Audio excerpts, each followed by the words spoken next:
Thank you so much, everyone, for staying with us. I have the Chairman, Senate Committee on Anti-Corruption and Financial Crimes, Senator Utazi. He joins us from our Abuja studio. Well, on this one, a lot of Nigerians have their eyes on the role of the NFIU, especially as a country that would want to also play in the international community of intelligence gathering when it comes to money laundering and anti-graft issues. Now, with these, the Senate, especially your committee, has been pushing that the NFIU be taken and be detached from the EFCC. But the fear is that won't it water down the role and the powers of the EFCC?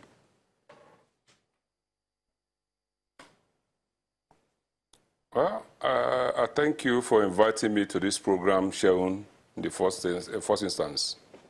I want to tell Nigerians that have been following the issue of the suspension of the Nigerian NFIU by the Egmont Group in July, that giving the Nigerian NFIU an independent existence in terms of operation and financial activities of its duties, will in no way water down the activities of EFCC. The EFCC is an enforcement unit, is an enforcement organization set by government following the United Nations Convention Against Corruption, that we picked the legislation and domesticated it in Nigeria here. But when the Obasanjo administration was bringing this bill into legislation for in the Senate then, in the National Assembly then, they made the mistake of calling the EFCC Nigerian Financial Intelligence Unit. That's why we started having the trouble. You know, now all efforts are being made to remove the financial unit from EFCC, and the Egmont Group and the Financial Action Task Force for years now have been telling Nigerians, telling the EFCC to demarcate, to remove EFCC, EFCC from the operations of the NFIU in Nigeria. But they are finding it difficult because they are used to having it under them. And that's the reason why now that there's a clamor, to the extent that we have been suspended. And if we don't do anything before February next year, we face expulsion by Egmont Group. So Senator, all the things we are doing here is to ensure that we bring Nigeria back to the issue. Senator, I mean, it is not only in Nigeria that you find the FIU, I mean, Nigeria's own is the NFIU, versions of that across the world. Even in Germany, we've had situations where the FIU has been taken away from the police to the customs. It's not only in Nigeria that this situation has happened. Even the Egmont Group also realizes that the FIU can domicile in a larger entity. A lot of people have also criticized that Nigeria's FIU being suspended from the Egmont Group is a self-inflicted one. Do you realize that? Yes. That's the truth. There is a self-infliction of not obeying instructions coming from the Egmont Group. Egmont Group has consistently warned Nigeria that they must remove EFCC from the operations of the NFIU. But they are finding it difficult.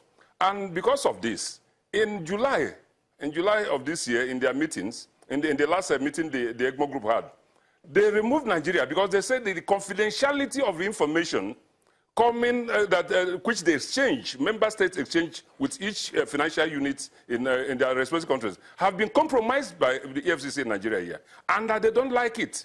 And they put it, one whole paragraph was devoted in making sure that, in showing the anger of the Egmont Group against Nigeria. And that was the reason why I came back immediately after this happened.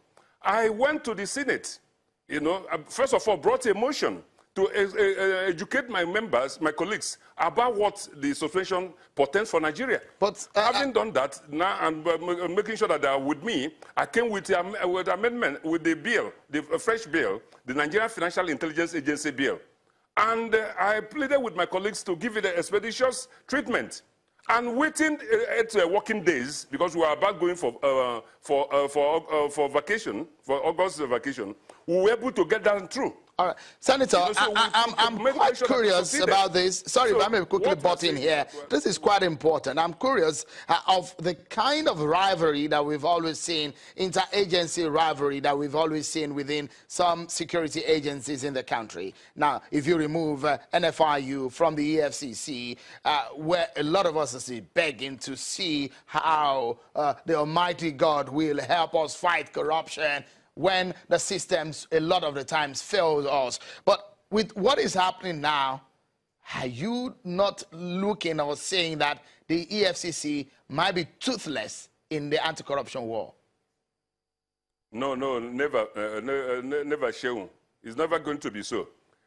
If you follow recommendation 29 of the Egmont Group, that recommendation 29 says that if you want to have a financial unit in your country, you must have financial and operational independence. And in that recommendation 29, paragraph 9, he said, yes, you can house the FIU in an honorary existing authority, but on the condition that the core functions of the FIU must not run counter to that of the authority that is going to house it, which is what we have in EFCC.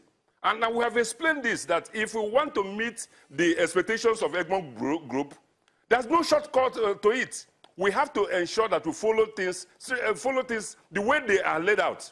There is, the Egmont Group has a template, and we have to follow that template. But the thing is that when you are used to doing things one way or the other, it becomes difficult for you to change. That's the trouble here. There's a fixation, there's a mindset fixed by the EFCC that once you take this in a way, you will now make them impotent. That is not true. All right. Senator Chukwuka Utazi, it's a pleasure having you talk to us and tell Nigerians what the plans of the senators and your colleagues are on this one. Many thanks. We'll follow up on how the amendment will go and see how EFCC performs its duty in fighting corruption in Nigeria. Many thanks to everyone for being part of the show tonight.